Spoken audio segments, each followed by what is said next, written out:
Shalom, selamat pagi Bapak Ibu Saudara yang dikasihi Tuhan. Salam sejahtera bagi Bapak Ibu semua dimanapun berada. Saya mengajak Bapak Ibu Saudaraku untuk bersaat teduh dan berdoa dalam renungan penuntun kehidupan setiap hari. Kiranya damai sejahtera dan sukacita oleh Roh Kudus senantiasa melimpah dalam hati dan kehidupan kita semua. Amin. Tema firman Tuhan pada pagi hari ini adalah kuasa dari Roh Kudus. Ayat bacaan kita terdapat dari 1 Yohanes 4 ayat 1 sampai 6. Sebab roh yang ada di dalam kamu lebih besar daripada roh yang ada di dalam dunia ini. 1 Yohanes 4 ayat 4.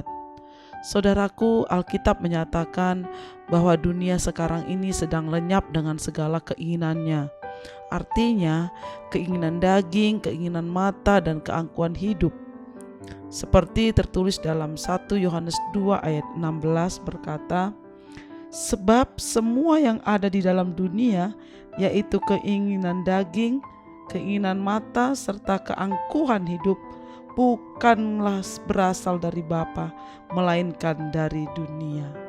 Artinya saudara, semua keinginan dunia dapat melenyapkan hidup seseorang. Semua keinginan dunia dapat membuat seseorang mengalami kehilangan banyak hal dalam hidupnya. Semakin menjauh dari Tuhan dan membawanya kepada jurang kebinasaan. Tetapi firman Tuhan berkata, orang yang melakukan kehendak Allah tetap hidup selama-lamanya. 1 Yohanes 2 ayat 17. Saudaraku, pagi hari ini kita percaya bahwa setiap orang percaya pasti mempunyai kerinduan dalam hidupnya untuk dia boleh hidup seturut dengan firman Tuhan.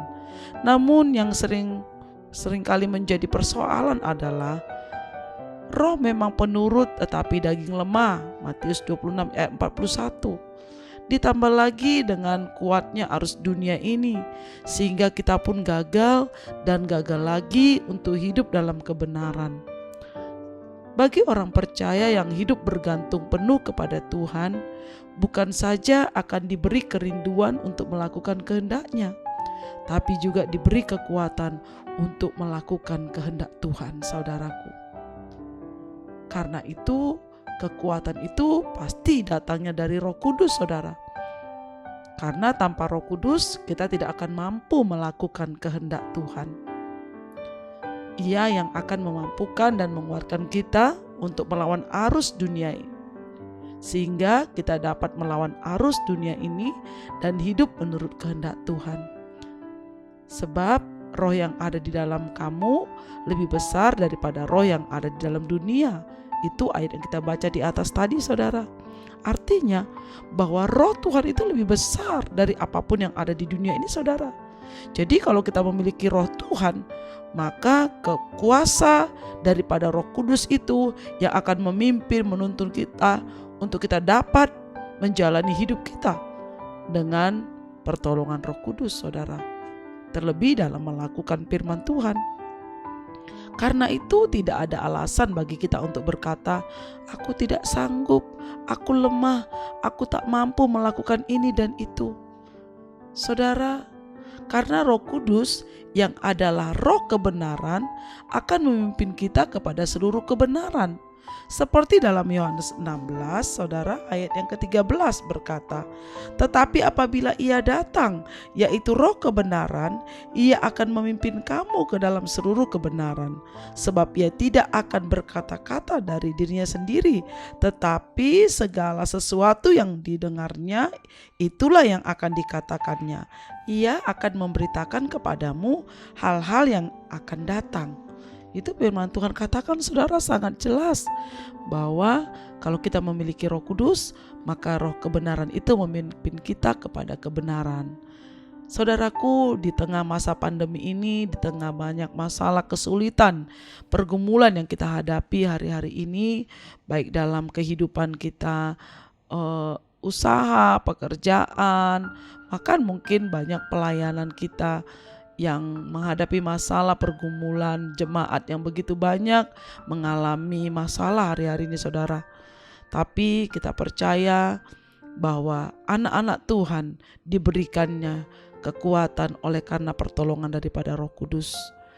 Saudara, di tengah pergumulan masalah yang begitu berat, Tuhan tidak pernah membiarkan kita bergumul sendirian saudara. Dia tidak akan pernah membiarkan kita menghadapinya sendirian. Yaitu Ia memberikan Roh-Nya, yaitu Roh Kudus untuk menguatkan kita. Saudara, firman Tuhan berkata, sebab Allah memberikan kepada kita bukan roh ketakutan, melainkan roh yang membangkitkan kekuatan, kasih dan ketertiban. 2 Timotius 1 ayat 7. Bahkan Roh Kudus akan menyertai kita di dalam menjalani hidup kita ini saudara, sampai kepada akhir zaman saudara. Itu janji Tuhan bagi kita di Matius 28 ayat 20b saudara. Jadi pagi hari ini ketika kita mendengar firman Tuhan, mari saudaraku, hiduplah dipimpin Roh Kudus. Bagaimana caranya kita hidup dipimpin Roh Kudus? Yaitu kita memiliki hubungan yang senantiasa ada dengan Roh Kudus lewat doa, pujian, penyembahan kita, bahkan lewat pembacaan firman Tuhan yang kita baca setiap hari. Itu akan dapat menolong kita saudara, karena firman itu bekerja dalam hidup kita untuk menuntun kita kepada kebenaran Tuhan lewat kuasa daripada Roh Kudus. Ada banyak perkara yang terjadi di dunia ini yang kita tidak mengerti saudara. Mengapa itu terjadi, termasuk pandemi COVID-19 ini. Banyak orang gak mengerti, banyak orang berspekulasi terjadinya COVID-19 ini saudara. Tapi kita sebagai anak-anak Tuhan, apapun yang terjadi di dunia ini, itu tidak akan terjadi tanpa seizin Tuhan saudara. Kalaupun Tuhan izinkan terjadi atas bangsa kita saudara, kita percaya Tuhan menyertai kita, Tuhan menolong kita, Tuhan bersama kita saudara. Ingat, Tuhan tidak akan membiarkan kita bergumul sendirian. Namun Roh Kudus hadir untuk mengajar kita dan memberi pengertian kepada kita saudara. Roh Kudus hadir untuk memberi kita kekuatan, untuk memberi kita pertolongan dalam setiap kehidupan kita. Saudaraku, saya percaya bahwa hari-hari ini kita semakin kuat dalam menjalani hidup kita, sehingga kita dapat mengambil sisi positif di setiap peristiwa yang terjadi hari-hari ini. Sisi positif dari setiap masalah pergumulan, sakit penyakit yang kau alami, bahwa Tuhan Yesus akan memberikan engkau kemenangan dan kekuatan melewati semua kesulitan ini, dan kita keluar sebagai pemenang, bahkan lebih daripada pemenang. Bersama Roh Kudus kita mampu menjalani hidup dengan kepala tegak berdiri di hadirat Tuhan. Amin. Mari kita berdoa. Bapa di surga, terima kasih buat kebenaran firman-Mu pada pagi hari ini. Engkau mengingatkan kami bahwa roh yang Tuhan berikan bagi kami lebih besar daripada segala roh yang ada di dunia ini. Kami tahu roh yang lebih besar dari apapun, dari segala pergumulan masalah kami, Roh-Mu terlebih besar menolong dan menguatkan kami. Terima kasih Bapa, kuatkan kami melewati hari-hari ini supaya kami keluar sebagai pemenang. Di dalam nama Tuhan Yesus Kristus kami berdoa dan mengucap syukur. Haleluya. Amin. Kiranya berkat yang sempurna dari Allah Bapa kita, kasih karunia dari Tuhan Yesus Kristus, dan persekutuan yang indah dengan Roh Kudus menyertai kita semua dari sekarang ini sampai selama-lamanya. Amin. Maju terus dalam tuntunan Tuhan. Tetap semangat saudaraku. Sampai jumpa esok hari di penuntun kehidupan setiap hari. Tuhan Yesus memberkati.